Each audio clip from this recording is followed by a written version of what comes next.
శ్రీమాత్రే నమః. జయ జయ శంకర, హర హర శంకర. సత్తుపల్లి పట్టణ శివారునందు వెంచేసినటువంటి శ్రీ లక్ష్మీ గణపతి ఆలయంలో నిర్వహిస్తున్నటువంటి 11 కోట్ల కుంకుమార్చన, 11 లక్షల కొబ్బరికాయలతో ప్రత్యేక హోమ కార్యక్రమము, రాజశ్యామల అమ్మవారి సహితముగా దశమహావిద్యా స్వర్ణ దేవాలయ నిర్మాణం మహాసంకల్పం.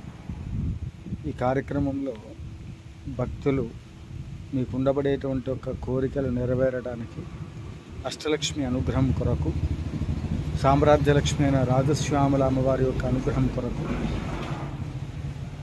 భక్తులకి ఎటువంటి సమస్యలున్నా సరే ఉచితముగా అమ్మవారి యాగ ప్రసాదాన్ని మీ గోత్రనామార్చన చేసి మీకు అందించటం జరుగుతుంది. తద్వారా ఈ ప్రసాదం తీసుకున్నటువంటి ఒక భక్తులకు ఎటువంటి సమస్యలైనా తక్షణమే పరిష్కారం అవుతాయి. మీరు ఒక్కరు